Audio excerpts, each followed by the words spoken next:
सब लोगों को यीशु साहब प्रेज द लॉर्ड, जय मसीह। आज के संदेश का विषय है प्रभु का जुआ हमारे लिए महत्वपूर्ण क्यों।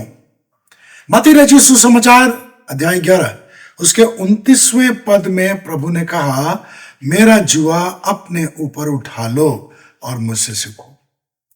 मेरा जुआ अपने ऊपर उठा लो और मुझसे सीखो। जुआ के दो अर्थ हैं। जुआ यहां जुआ खेलने वाला जुआ नहीं है, लेकिन जो जुआ यहां कहा गया है उसके दो अर्थ कहे जा सकते हैं। एक तो है लकड़ी का एक खास ढांचा जो खेती के लिए दो बैलों को जोड़ता है, दूसरा है बंधन या गुलामी। लेकिन प्रभु ने जिस जुए की बात की है वो है लकड़ी के खास ढांचे के संदर्भ में। प्रभु ने कहा, मेरा जुआ अपने ऊपर उठा लो, यानी प्रभु का संकेत दो बैलों के ऊपर है, एक जोड़ी बैल के ऊपर है। जब दो बैलों को खेत में जोता जाता है तब क्या होता है, उन दोनों बैलों को एक लकड़ी के ढांचे से जोड़ करके रखा जाता है। यही जुआ है। और आज तो ट्रैक्टर से खेती होती है। बहुत से जो नई पीढ़ी के बच्चे हो सकता है कि उन्होंने बैलों के द्वारा खेती किए जाने की कला को देखा ही नहीं, सीखा ही नहीं, उनको मौका ही नहीं मिला। वे ट्रैक्टर से खेती करते हुए देखते रहे होंगे। लेकिन जिस जुए की बात प्रभु ने की है वो बहुत प्राचीन काल से परंपरा में था। दो बैलों को जोड़ करके एक खांचे में उनको बांध दिया जाता था ताकि वे एक साथ चलें। तो दो बैलों को जुआ में जोड़ने का अर्थ क्या है? जब भी खेती की जाती थी तो दो बैलों को जुए में जोड़ करके इस्तेमाल किया जाता था ताकि खेत अच्छी तरह से कोड़ा जा सके। बिना कोड़े हुए उसमें ना तो खाद दिया जा सकता है ना बीज डाला जा सकता है, और अगर उसे पटाया भी जाए तो उसका फायदा नहीं है। तो प्राचीन काल में इसी से खेती होती थी और इसलिए प्रभु ने इसी उदाहरण को हमारे सामने रखा। अब कल्पना कीजिए कि एक किसान दो बैलों को जुए में जोड़कर खेती का काम करता है। तो ऐसा भी होता है कि जब उसे नए बैल की जरूरत होती है, अगर दोनों बैल पुराने हो जाएं, वृद्ध हो जाएं, तब भी वो दोनों बैलों को एक बार में नहीं बदल देता। नई जोड़ी बैल ला करके वो खेती का काम नहीं करने लगता, बल्कि वह एक पुराने और एक नए बैल को जोड़ता है। दोनों बैलों को अगर जोड़ा जाए तो वे अनुभवहीन होंगे और उससे किसान को बहुत ही हानि हो सकती है, समय ज्यादा लग सकता है और खेती करना उसके लिए थोड़ा मुश्किल हो सकता है। तो प्रभु ने क्या कहा? उसने क्यों कहा मेरा जुआ अपने ऊपर उठा लो? आज हम इस बात को थोड़ा और ज्यादा गंभीर होकर के सीखने की कोशिश करें। आपने इस पद को पहले भी सुन रखा होगा, लेकिन आज मैं आपसे आग्रह करता हूं कि थोड़ा गंभीर होकर के इस वचन को अपने अंदर मनन के लिए संचित कीजिए, इस पर सोचिए। यह दुनिया खेत के समान है। जो किसान खेती करता है वो दो बैलों को जोड़ करके खेती करता है। तो यहां पर जो दुनिया खेत के समान है, तो किसान कौन है? हमारा पिता परमेश्वर, वो किसान है। और प्रभु यीशु ने यूहन्ना 15:1 में लिखा भी है कि मेरा पिता किसान है। तो पिता परमेश्वर किसान है और इस दुनिया में आत्मा की फसल उत्पन्न करना चाहता है। अब जो व्यक्ति प्रभु को ग्रहण करता है, नया जन्म प्राप्त करता है, वो तो बिल्कुल नया बैल होता है। उसे तो खेती करने के विषय में कुछ पता ही नहीं, तो उसे कौन सिखलाएगा?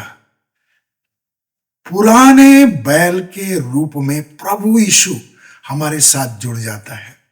वो ऐसा प्रभु है जो हमारे साथ हो लेता है, हमें सिखलाता है, हमें आत्मिक जीवन की ट्रेनिंग देता है, हमें आत्मिक जीवन में प्रशिक्षित करता है, और वो हमारे साथ इस खेत में काम करता है। आत्मिक बीज बोने के लिए प्रभु यीशु को भी एक सहयोगी की जरूरत है। तो जो व्यक्ति नया जन्म प्राप्त करके प्रभु के साथ रिश्ता जोड़ करके परमेश्वर के दाग की बारी में आ जाता है, वह एक नए बैल के रूप में है। अब नए बैल के रूप में उसे प्रभु यीशु का जुआ अपने ऊपर ले लेना है। यही बात प्रभु यीशु कह रहा है, मेरा जुआ अपने ऊपर ले लो और मुझसे सीखो। हमें लगातार प्रभु से सीखते रहने की जरूरत है, और प्रभु से ज्यादा अच्छा शिक्षक इस संसार में और कोई दूसरा नहीं। सांसारिक दृष्टिकोण में बहुत से लोग अच्छे शिक्षक समझे जाते हैं। मैं भी एक शिक्षक हूं, और इसलिए मुझे मालूम है कि शिक्षक का महत्व क्या है। और अगर हम शिक्षक का महत्व जान लेते हैं तो हम शिक्षक को अपने जीवन में हमेशा शामिल रखने की कोशिश करेंगे, क्योंकि आत्मिक शिक्षा जीवन भर की शिक्षा है। और आत्मिक शिक्षा ऐसी शिक्षा नहीं है कि हम अपने अनुभव से लगातार सीखते पारंगत हो जाएं। तो पवित्र आत्मा भी एक शिक्षक है, प्रभु यीशु भी एक शिक्षक है। तो परमेश्वर की ओर से हमें दो शिक्षक प्रदान किए गए हैं, और ये दो शिक्षक जो आत्मिक शिक्षक है, दोनों एक साथ मिले हुए, और इसलिए हमें इन दोनों शिक्षकों से लगातार सीखते जाने की जरूरत है। तो हम लगातार इस संसार के खेत में प्रभु यीशु के साथ मिलकर के खेती करते रहें। और जैसा मत्ती 13वें अध्याय में बीज बोने वाले के दृष्टांत के द्वारा बताया गया है कि 4 प्रकार की भूमि है, और इन 4 प्रकार में से एक ही भूमि जो थी, एक प्रकार की भूमि थी, चौथी भूमि जो थी वही सबसे अच्छी ज्योति कोड़ी हुई उपजाऊ जमीन थी। और यहीं पर 30 गुना, 60 गुना और 100 गुना फल लाने वाला 30 गुना, 60 गुना और 100 गुना फल लाने वाली सुविधा थी। वहां की भूमि उर्वरक थी। तो परमेश्वर आपको लेकर के इसी प्रकार की भूमि बनाना चाहता है। आप हो सकता है भूमि बनाने वाले हो, खेती करने के लिए किसी दूसरे व्यक्ति को प्रभु इस्तेमाल करे, बीज बोने के लिए किसी दूसरे को इस्तेमाल करे, पटाने के लिए किसी दूसरे को इस्तेमाल करे, काटने के लिए किसी दूसरे को इस्तेमाल करे।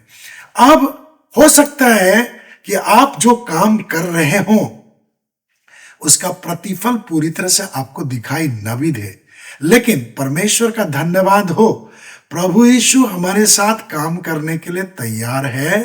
तो जो खेत होता है उसको कई चरणों में तैयार किया जाता है। पहले तो वो बंजर जमीन होती है, तो बंजर जमीन में पहले तो हल चलाए जाते हैं, और उसके बाद तरह तरह के काम होते हैं। फसल तो बाद का विषय है। तो आपको प्रभु किस रूप में इस्तेमाल कर रहा है, यह परमेश्वर की इच्छा पर निर्भर करता है। तो बस हमें सीखते जाना है और प्रभु यीशु के साथ सहयोग करते जाना है। यही प्रभु यीशु के जुए को अपने ऊपर ले लेने का अर्थ है। प्रभु आपको आशीष दे कि आप प्रभु के जुए लेने का अर्थ और अच्छी तरह से समझें, इसका महत्व और अधिक अच्छी तरह से समझें, और प्रभु यीशु के नाम में पवित्र आत्मा के साथ और अधिक सहयोग करें। निराश ना हो, प्रभु आपको आशीष दे। जो अंतिम प्रतिफल है वो आपको बाद में पता चलेगा कि आपके जीवन के द्वारा परमेश्वर ने क्या क्या किया। अगर आप प्रभु से जुड़े हुए हैं, प्रभु की अधीनता में समय बिता रहे हैं, जीवन बिता रहे हैं, अपना आत्मिक जीवन प्रभु की अगुवाई में व्यतीत कर रहे हैं, तो निश्चय आप इस पृथ्वी पर अपने आप को धन्य समझिए। आपको खाली हाथ दिखाई भी दे रहा है, लेकिन आपके हाथ खाली नहीं है, ये बाद में पता चलेगा, क्योंकि प्रभु हमें आशीषित करना जानता है, वो हमें प्रतिफल देना जानता है। प्रभु आपको आशीष दे। Hallelujah, praise the Lord.